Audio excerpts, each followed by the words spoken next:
मित्र हो, नमस्कार. आपल्या सर्वांना माहिती आहे की नैतिकतेचा डांगोरा पेटणारा जगातला सगळ्यात कोणता मोठा पक्ष असेल तर तो आहे भाजप. ते दावाच करतात, सांस्कृतिक आणि वैचारिक अधिष्ठान असलेल्या संघातून आम्ही तयार झालेलो आहोत आणि आमच्या एवढा सोज्वळ, नैतिक, स्वच्छ असं कोणीच नाही आहे. अर्थात हे सगळं बोलणं झालं. राजकारणातलं वास्तव वेगळं असतं आणि राजकारण ही अशी गोष्ट आहे तिथे कोणतीही एक बाब सदा सर्व काळ आपल्या खांद्यावर घेऊन वागता येत नाही आणि बीजेपी ही त्याला अपवाद नाही. हा नैतिकतेचा भाग प्रस्तावनेत मी एवढ्यासाठी मांडला कारण 2-3 दिवसापूर्वीच महाराष्ट्राचे उपमुख्यमंत्री, तरुण उपमुख्यमंत्री देवेंद्रजी फडणवीस यांनी नैतिकतेच्या कारणावरून उपमुख्यमंत्री पदाचा राजीनामा द्यायचं जाहीर केलेलं आहे. ज्यांना राजीनामा द्यायचा असतो ते जाहीर नाही करत, थेट जाऊन संबंधित अधिकाऱ्याकडे तो राजीनामा देतात. देवेंद्रजींनी तसं नाही केलेलं. त्यांनी पहिल्यांदा राजीनाम्याची घोषणा केली, मग दिल्लीतल्या पक्षश्रेष्ठींच्याकडे जाणार, त्यांना सांगणार, त्यांच्याकडून पक्षातलं काम मागून घेणार, असं करत करत एक ह्याचा सिक्वेन्स तयार होणार आहे.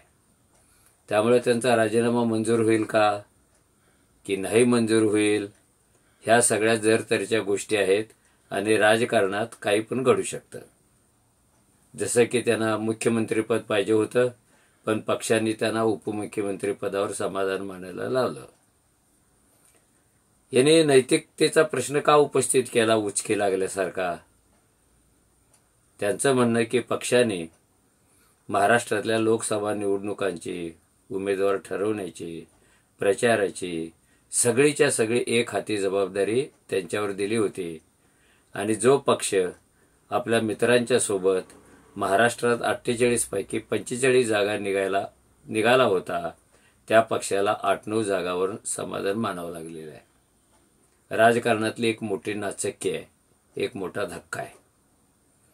तो आपण जबाबदार आहोत त्या धक्क्याला, असं देवेंद्रजींनी सांगितलं आणि नैतिकतेच्या कारणावरून मी आता राजीनामा देतोय असं त्यांनी प्रेसमध्ये जाहीर केलं. तसं काय त्यांनी पत्र कुणाला पाठवलं नाही, कुठल्या नेत्याची भेट घेतली नाही, मुख्यमंत्र्यांना सांगितलं नाही, राज्यपालांच्याकडे गेले नाहीत. त्यामुळं नैतिकतेवरून राजीनामा देण्याच्या कल्पनेतच नैतिकता किती आहे हे आपल्या लक्षात येतं. जर नैतिकता स्ट्रॉंग असती तर राजीनामा देऊन मोकळे झाले असते. एवढा ड्रामा करायचं काही कारण नव्हतं. आता जे फडणवीस नैतिकतेच्या गोष्टी करतात त्यांनी महाराष्ट्राच्या राजकारणात गेल्या 3-4 वर्षामध्ये नैतिकतेचे मुडदे कसे गावोगाव पाडलेले आहेत हे पण आपल्याला समजावून घ्यावं लागेल. पहिला मुडदा, त्यांना वरचढ होणाऱ्या पक्षांतर्गत नेत्यांची कशी वाट लागलेली आहे याला महाराष्ट्र साक्षी आहे. एकनाथ खडसे कुठे गेलेले आहेत? विनोद तावडे कुठे गेलेले आहेत? गोपीनाथ मुंडेंची मुलगी कुठे गेलेली आहे? हे काही चमत्कारासारखं झालेलं आहे का? हे काय नैसर्गिक झालेलं आहे का? हे कोणत्या तरी राजकारणाचा बळी आहेत आणि स्वाभाविकच या संदर्भात फडणवीसांच्याकडे मोठं बोट केलं जातं. महाराष्ट्र भाजपमय करणार, महाराष्ट्र भगवा करणार, महाराष्ट्रात एक हाती सत्ता आणणार म्हणून ज्या काही कुरघोडी त्यांनी केलेल्या आहेत त्या कोणत्याच नैतिकतेमध्ये बसणाऱ्या नाही आहेत. राजकारणात फोडाफोडी चालते, जोडाजोडी चालते, तोडातोडी चालते, सगळं गृहीत धरलं जातं. पण यांचे फंडे वेगळे होते. भाजप बळकट व्हावा म्हणून डायरेक्ट त्यांनी उद्धव ठाकरेंची शिवसेनाच फोडली. त्यांचं नाव काढून घेतलं, त्यांचं चिन्ह काढून घेतलं, त्यांचे आमदार फोडून सरकारमध्ये त्यांना मुख्यमंत्रीपद दिलं. सरकार अजून स्ट्रॉंग व्हावं, अजून चांगले पक्ष आपल्याकडे यावेत म्हणून त्यांनी राष्ट्रवादी पक्षाचं घर फोडलं.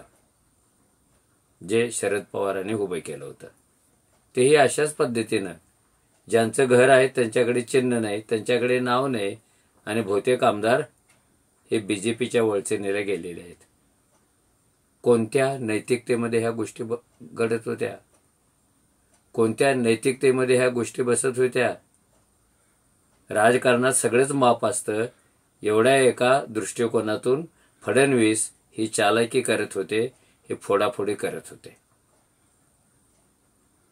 जेव्हा त्यांचे एक गुरु संभाजी भिडे यांनी सावित्रीबाई फुलेंच्यावर एक वादग्रस्त विधान केलं, महाराष्ट्राभर वादळ उठलं. हे भिडे की जे आंबा खाल्ल्यानंतर मुलगा होतो असं सांगतात, त्यांच्यावर कारवाई करा अशी महाराष्ट्रातून मागणी होत आली. आणि फडणवीस हे पहिले त्यांचे असे शिष्य निघाले की सभागृहातच त्यांनी सांगितलं की होय, संभाजी भिडे माझे गुरुजी आहेत आणि मी त्यांच्यावर कारवाई करतो. कोणती कारवाई झाली? कधीतरी महाराष्ट्राला विश्वासात घेऊन त्यांनी सांगायला पाहिजे होतं. पक्ष फोडले, नेते फोडले आणि जे गब्बर नेते आहेत, जे निवडणुकीमध्ये स्वतः निवडून येऊ शकतात आणि स्वतःबरोबर एखादा उमेदवार निवडून आणू शकतात, अशांचा त्यांनी समावेश बीजेपीमध्ये करून घेण्यास सुरुवात केली. जे गुजरातमधलं वॉशिंग मशीन आहे ते त्यांनी महाराष्ट्रात आणलं काही काळाकरता. आणि ज्या अजितदादांच्यावर 70,000 कोटी रुपयाचा भ्रष्टाचार केला असा आरोप नरेंद्र मोदी यांच्यापासून फडणवीस यांच्यापर्यंत सगळेच करत होते, त्या अजितदादांना अचानक वॉशिंग मशीनमध्ये टाकण्यात आलं. त्यांना स्वच्छ केलं, चेक्ड आणि क्लीन्ड असा शिक्का मारण्यात आला आणि त्यांना भाजपबरोबर घेऊन उपमुख्यमंत्रीपद देण्यात आलं. कोणती नैतिकता होती? आणि सरकारमध्ये आल्यानंतर त्या 70,000 कोटीचं काय झालं? अशी एक ना अनेक उदाहरणं आहेत की ईडीचा ससेमिरा मागे लावून, अन्य पद्धतीनं तुमच्या चौकशा करतो असं सांगून, तुम्हाला अडचणीत आणतो असं सांगून त्यांनी 1.5-2 डझन नेते अन्य पक्षातून बीजेपीच्या वळचणीला आणलेले आहेत. भाजपच्या कोणत्या नीतिशास्त्रात ही गोष्ट बसते? या नीतिशास्त्राचे स्क्रिप्ट कोणी लिहिलेले आहे? हे का फडणवीस करत होते? कारण त्यांना अजून मोठं होण्याची घाई झालेली होती. दिल्लीपती जे आहेत त्यांच्या दृष्टीनं फडणवीस म्हणजे वंडर बॉय, कोणतेही काम चटकन करून दाखवतात. पण ते काम करण्यासाठी कोणता मार्ग अवलंबतात ह्याच्याशी कोणाला देणे घेणं नव्हतं. हा जो भाजपचा दारुण पराभव झालेला आहे, दारुण म्हणजे दारुण, त्याला दुसरा शब्दच नाही आहे. तो पराभव स्वीकारण्याचं धाडस फडणवीसांनी दाखवलं असं म्हणता येणार नाही. कारण त्या पराभवाला एक हाती तेच जबाबदार आहेत, कारण एक हाती पत्ते पिसत होते ते. जर आपण बोललो नाही तर लोक राजीनामा मागतील याची त्यांना जाणीव होते. म्हणून त्यांनी एक नीती अशी अवलंबली, कुणी राजीनामा मागण्यापूर्वीच आपण आपला राजीनामा जाहीर करायचा. आणि नुसता जाहीर केला नाही, त्यांनी सगळा पक्ष आपल्या ताब्यात देण्याची घोषणा केलेली आहे की मी येणाऱ्या विधानसभा निवडणुकीत पूर्ण वेळ पक्षासाठी काम करतो. याचा अर्थ त्यांच्या हातात अजून सत्ता पाहिजे आहे. मी उपमुख्यमंत्रीपद सोडतो आणि पक्षासाठी काम करतो. आणि वरिष्ठांनी हे सगळं घडवून द्यावं असं त्यांना वाटत होतं. देवेंद्र फडणवीसांच्या लक्षात एक गोष्ट नव्हती की त्यांना पक्षाबाहेर जसे विरोध होते तसे गेल्या काही वर्षात पक्षांतर्गत विरोधी वाढले होते. आणि त्याचं कारण ह्यांची कथित नीतिमत्ता. त्यामुळं ते अडचणीत आले होते हे जग जाहीर आहे. आणि अडचणीतून मार्ग काढण्यासाठी स्वतःच बोंबाबोंब करून सांगायचं मी राजीनामा देतो कुणी मागण्याच्या अगोदर, आणि त्या बदल्यात पुन्हा काहीतरी मागायचं. याला भाजपमध्ये नैतिकता म्हणतात. ती त्यांनाच लकलाभ हो अशी नैतिकता समाज जीवनामध्ये चालत नाही.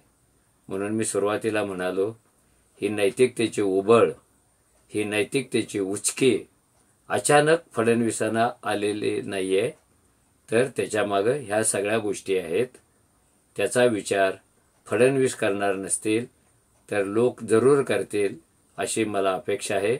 धन्यवाद.